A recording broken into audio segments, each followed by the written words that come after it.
Good morning students. आज मैं आपको बताऊंगा टेंस एंड इट्स फॉर्म्स के बारे में।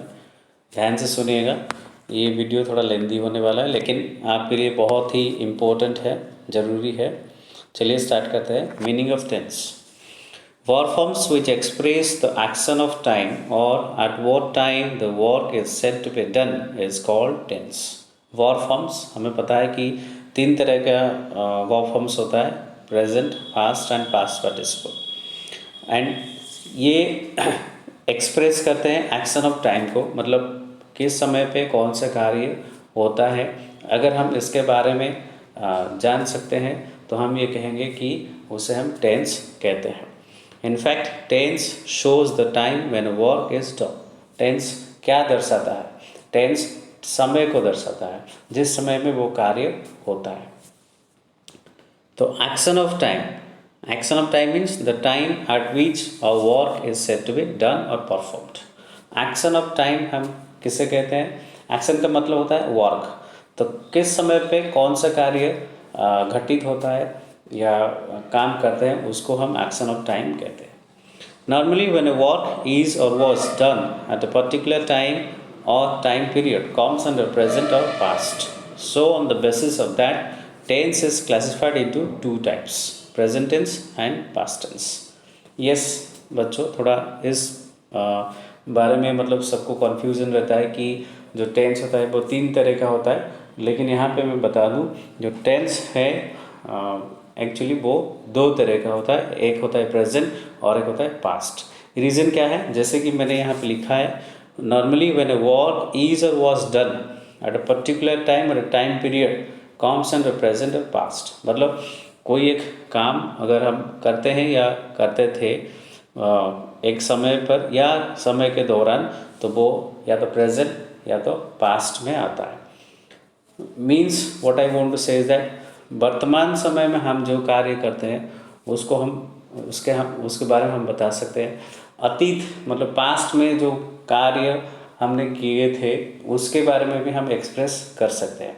तो इसीलिए जो टेंस होता है वो टाइम को दर्शाता है, यानी कि प्रेजेंट और पास्ट के बारे में दर्शाता है।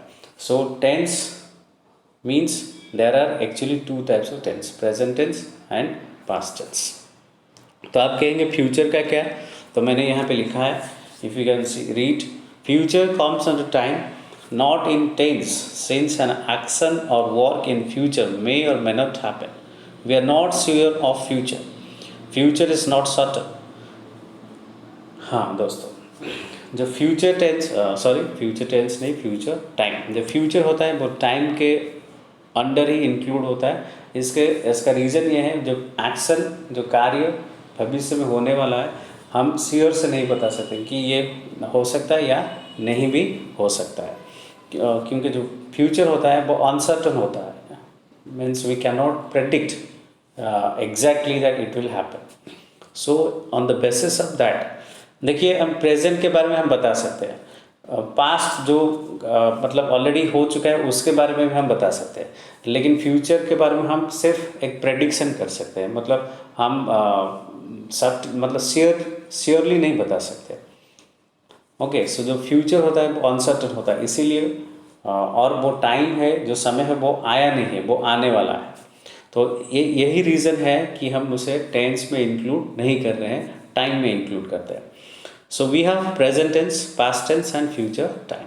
ठीक है, तो याद रखिएगा, tense is of two types: present tense and past tense, and future is nowadays considered as time, future time.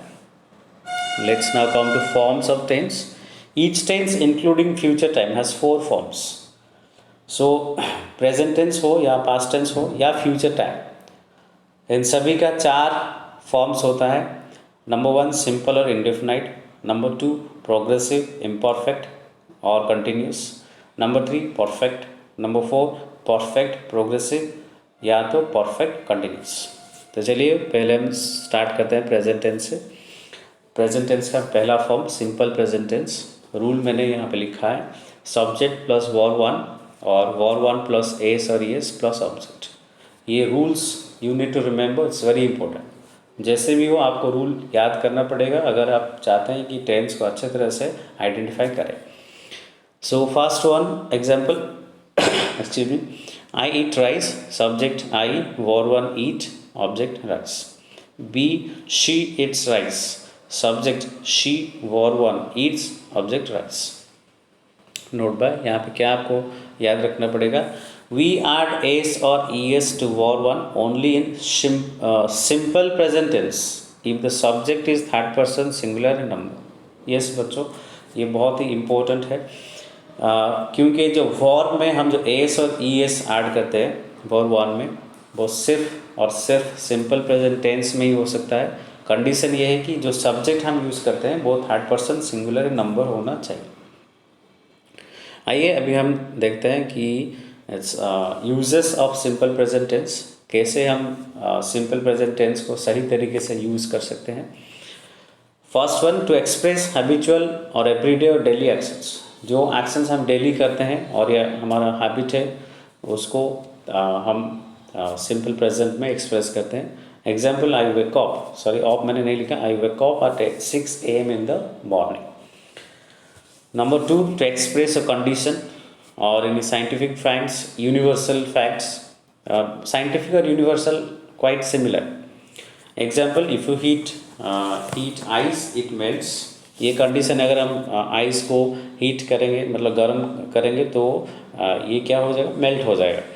Then B, example B, the sun rises in the east, it is a universal fact as well as a scientific fact. Sorry, तो याद रखिए जो scientific fact होता है, universal fact होता है या certain conditions होता है, वो हम ज़्यादातर सिंपल प्रेजेंट में ही लिखते हैं। Then number 3, to express a thought. Thought हम कह सकते हैं या तो कोई इडियम्स कहते हैं, प्रोवर्ब्स भी कह सकते हैं, जैसे यहाँ पे लिखा गया slow and steady wins the race. हर तरह का मतलब थॉट्स नहीं हो सकता है, कुछ थॉट्स ऐसे होते हैं जो जिसे हम सिंपल प्रेजेंट में यूज़ करते हैं। मान लीजिए अगर मैं और एक बोलूँगा, morning shows the day. Now the fourth uses of it, to express an action that is fixed in future. बच्चों ये बहुत ही इम्पोर्टेंट है, ये डेफिनेटली आपको याद रखना पड़ेगा। मैंने यहाँ पे कहा अगर कोई कार्य वो हुआ नहीं है लेकिन फ्यूचर में फिक्स्ड है, मतलब पता है कि एग्जैक्टली इसी दिन होने वाला है, तो उसको हम सिंपल प्रेजेंट में ही लिखते हैं। मान लीजिए जैसे कि मैंने एग्जाम्पल में लिखा है, the school reopens on 19 June 2020, मतलब we know it has already been notified कि जो स्कूल है वो कब खुलेगा, 19 जून को खुलेगा। तो इस तरह का जो मतलब और जो मान लीजिए स्केड्यूल होता है, जो एग्ज़ाम टाइम टेबल होता है, योर एग्ज़ाम स्टार्ट्स ऑन और स्टार्ट्स फ्रॉम, तो इस तरह का जो सेंटेंस होता है वो हम सिंपल प्रेजेंट में ही यूज़ करते हैं। Let us now come to present continuous और प्रेजेंट प्रोग्रेसिव और present imperfect. Rule, subject plus is am are plus verb 1 plus ING plus object. यहाँ पे मैंने इज, आम और आर का यूज़ ऑलरेडी एक एक एग्जाम्पल में दे दिया है, इसीलिए मैंने नोट बाय में लिखा नहीं है। I am playing cricket, he और she is reading a book, they और वी आर प्लेइंग फुटबॉल। तो सॉरी, चलिए अब देखते हैं कहाँ पे हम प्रेजेंट कंटिन्यूअस यूज़ करते हैं।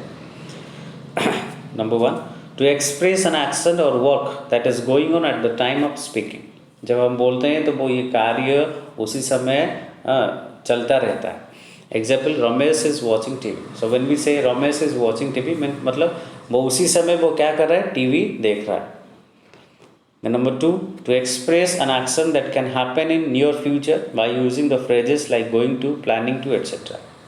यस, ये थोड़ा सा ऐसा हम याद रखना पड़ेगा कि जो प्रेजेंट कॉन्टिन्यूस टेंस होता है उसको हम फ्यूचर में भी दर्शा सकते हैं। कैसे, जैसे कि एग्जाम्पल मैंने दिया है, my father is going to Delhi tomorrow. मेरे पापा कल दिल्ली जा रहे हैं, मतलब वो गए नहीं है और ना ही तो वो मतलब अभी जा रहे हैं, तो वो टुमारो मतलब कल, आने वाले कल के दिन वो जाएंगे। तो इस तरह का जो सेंटेंस होता है वो फ्यूचर, नियर फ्यूचर में होने वाला है, तो उसको हम प्रेजेंट कंटिन्यूअस में भी यूज़ कर सकते हैं। कंडीशन हमें कुछ फ्रेजेस ऐड करना पड़ेगा, जैसे कि going to, planning to, I am planning to go for a trip on this summer vacation, like that.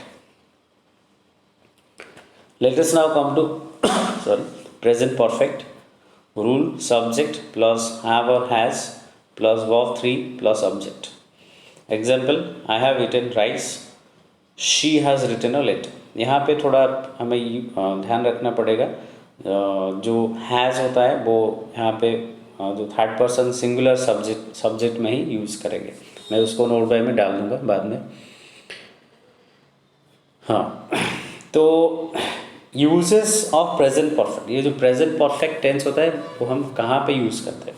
First one, to express an action that is completed in present, जो कार्य अभी अभी खत्म हुआ तो उसको हम प्रेजेंट परफेक्ट में यूज़ कर सकते. Like I have finished my homework, मैंने अपना होमवर्क कम ख़त्म किया.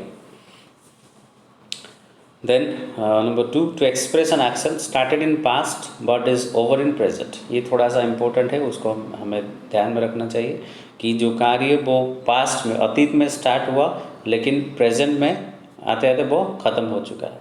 We have lived here for 5 years, मतलब हम यहाँ पे 5 साल तक रहे. तो इसका मतलब क्या हुआ कि 5 साल पहले हमने वहाँ पे यहाँ पे रहना स्टार्ट किया, लेकिन अभी जब मैं बोल रहा हूँ तो अभी हम यहाँ पे रहते नहीं हैं, ख़त्म हो चुका है. तो इस तरह का जो सेंटेंस होता है वो हम प्रेजेंट परफेक्ट में लिखते हैं. Now let's come to the end of the present tense. Present perfect continuous, rule subject plus have और has plus been plus verb 1 plus ING plus object. Verb 1 plus ING का मतलब होता है ING verb. Example, we have been playing cricket, she has been reading a book. Let us now come to uses. एक ही use है.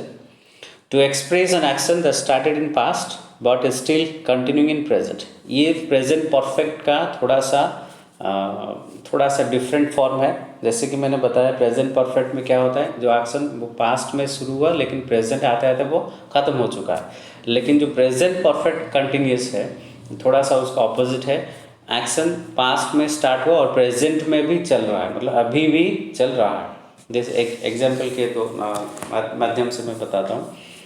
We have been living here since 2005. तो difference क्या है अगर मैं बताऊंगा we have lived here since 2005 और we have been living here since 2005. तो डिफरेंस ये है कि अगर मैं बताऊंगा we have been living here since 2005, इसका मतलब ये 2005 से हम यहाँ पे रह रहे हैं, मतलब अभी भी वी आर लिविंग हियर. लेकिन अगर मैं कहूँगा we have lived here since 2005, इसका मतलब है 2005 से हमने वहाँ पे हमने यहाँ पे रहा था, मतलब अभी हम नहीं रहते हैं. लेकिन अगर मैं कहूँगा we have been living here since 2005, मतलब 2005 में स्टार्ट हुआ और अभी तक चल रहा है. Now let's come to past tense. First one, simple past, subject plus verb 2 plus object. Example, I wrote a letter. Uses, चलिए फर्स्ट वन हम देखते हैं. To express an action that just happened और ऑकर्ड, मतलब जो अभी अभी घटा और अभी अभी हुआ. Example, someone knock the door. अगर मैं कहूँगा समबडी नॉक द डोर, मतलब अभी अभी कोई दरवाज़ा खटखटाया. Number 2, to express a fixed action that occurred a long time ago. ये सिंपल प्रेजेंट का एक्सटेंडेड फॉर्म है. जैसे कि मैंने बताया था कि जो फिक्स्ड एक्शन फ्यूचर में होने वाला है उसको हम सिंपल प्रेजेंट में लिख सकते हैं. Like the school reopens on 19 June 2020. Exactly यहाँ पे वैसा है. जो फिक्स्ड एक्शन है वो बहुत साल पहले हो चुका है, उसको हम सिंपल पास्ट में यूज़ करेंगे. लाइक यहाँ पे लिखा गया है India got its independence on 15 August 1947. ये बहुत साल पहले हुआ था, लेकिन ये डेट जो है वो फिक्स्ड है, उसको हम चेंज नहीं कर सकते, फिक्स्ड है. तो ये एक फिक्स्ड एक्शन है, तो उसको लेकिन बहुत साल पहले हुआ था तो उसको हम सिंपल पास्ट में ही लिखेंगे. Got, India got its independence और freedom on 15 August 1947. Now let's come to past continuous. Very easy, just like the same way of the present continuous. Subject plus was were plus verb 1 plus ing plus object. Example, Sita was singing a song, boys were swimming in the pond. Uses, to express an action that was going on in past at the time of speaking. Like she was drinking water. तो जैसे कि present continuous में क्या हुआ, जो action हम बोलते हैं उस समय वो चलता रहता है। लेकिन पास्ट कंटिन्यूअस में डिफरेंस क्या है, ये जो एक्शन है ये पास्ट में हो रहा था, मतलब उसी टाइम बोलने के टाइम में ये पास्ट में चल रहा है, मतलब the action that was going on in past, ये पास्ट में ख़त्म नहीं हुआ है, पास्ट में चल रहा है या चल रहा था। टू एक्सप्रेस टू और more actions going on at the same time in the past. Second use ये है कि दो या दो से ज़्यादा कार्य अगर सेम टाइम में पास्ट में चल रहा है तो उसको हम पास्ट टेंस में लिख पास्ट कंटिन्यूस में लिखेंगे। Like I was reading while my brother was sleeping, मैं पढ़ रहा था लेकिन मेरा भाई सो रहा था। तो ये क्या दर्शाता है, दो एक्शन एक ही समय पर चल रहा था पास्ट में, तो उसको हम लिखेंगे पास्ट कंटिन्यूस में। चल नहीं रहा है सर, चल रहा था। Now let's come to past perfect. Rule subject plus had plus verb 3 plus object. Example I had played cricket. Uses of past perfect, चलिए देखते हैं। First example, to express an action that had completed a long time in the past. Example they had dug the well. बहुत समय पहले कोई कार्य अगर घट चुका है, मतलब हो चुका था, तो उसको हम पास्ट परफेक्ट में ही लिखते हैं। Example 2, to express two actions where the first action was already completed before the second action took place. Example the train had already left before I reach the station. तो यहाँ पे बोला गया है कि अगर दो कार्य है, दो कार्य में से अगर कोई एक कार्य जो पहले ऑलरेडी हो चुका था उसको हम पास्ट परफेक्ट में एक्सप्लेन करेंगे, और जो सेकेंड कार्य था जो तभी घटा उसको हम सिंपल पास्ट में लिखेंगे। अगर हम यहाँ पे देखेंगे इस एग्जाम्पल को, the train had already left, ये पास्ट परफेक्ट में है। Before I reach the station, ये सिंपल पास्ट में है। तो ये क्या दर्शाता है, वो स्टेशन पहुँचने से पहले ही ट्रेन ऑलरेडी जा चुका था। Now let's come to past perfect continuous. Rule subject plus had plus been plus verb 1 plus ing plus object. Example Rohit had been studying English. Uses of past perfect continuous, to express an action that started in past and was also going on in past. Example, we had been living here since 2005. मैंने उसी example को लिया है जो मैंने present perfect continuous में लिखा था ताकि समझने में इजी हो। वहाँ पे मैंने लिखा था we have been living here since 2005, और मैंने कहा था कि हमने 2005 में वहाँ पे हमने रहना स्टार्ट किया था और अभी भी हम वहाँ पे रहते हैं। लेकिन ये जो पास्ट परफेक्ट कंटिन्यूअस में हैव के जगह हैड यूज़ किया गया है, तो इसका मतलब ये है कि पास्ट में ही हमने रहना स्टार्ट किया था और वो पास्ट में ही चल रहा था, अभी हम वहाँ पे रह नहीं रहे हैं। तो इसका मीनिंग यही है, we had been living here since 2005। Now let's come to future time. Number 1, simple future time. Rule subject plus shall और will plus verb 1 plus object. Example I shall go to Delhi tomorrow. Uses of simple future, to express an action that will happen in your future. अगर निकट भविष्य में कोई कार्य होने वाला है तो हम उसको, या होगा तो हम उसको सिंपल फ्यूचर में लिखेंगे। लाइक जैसे example they will arrive at 5 PM, मतलब वो 5 बजे पहुँचेंगे, तो it is simple future. Then is future continuous. Rule subject plus shall or will plus be plus verb 1 plus ing plus object. Example, I shall be playing cricket. Uses of future continuous, to express an action that will be going on or continuing in future. Example, she shall be writing a story. तो इसका meaning क्या है, ये एक इस तरह का कार्य है जो भविष्य काल में चल रहा होगा, मतलब will be continuing in future. Now let's come to future perfect. Rule subject plus shall और will plus have plus verb 3 plus object. Example, I shall have completed my work. uses of future perfect to express an action that will have completed in future. Example, they shall have won the match. ये जो future perfect है ये दर्शाता है कि जो भविष्य में जो कार्य है वो कंप्लीट होगा, हो चुका होगा नहीं, हो चुका होगा, मतलब they shall have won the match, वो मैच जीत चुके होंगे. Now let's come to future perfect continuous rule.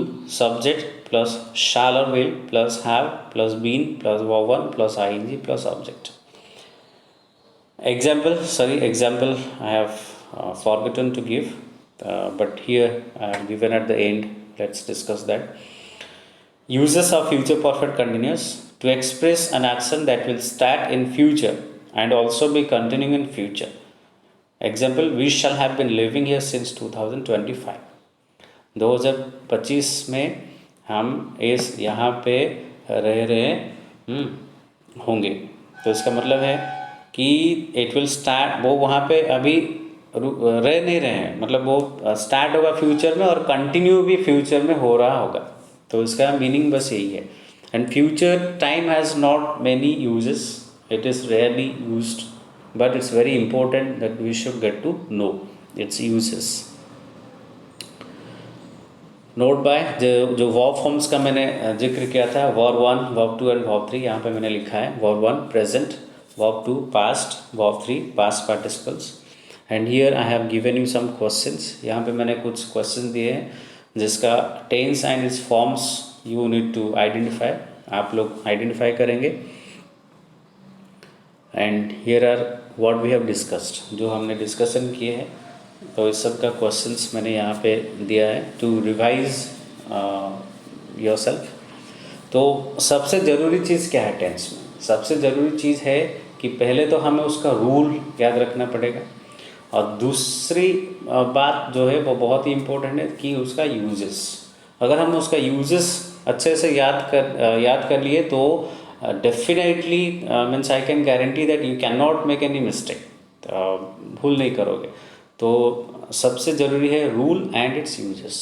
So I hope you like my explanation, and please give your comments and feedbacks. Thank you. Have a nice day.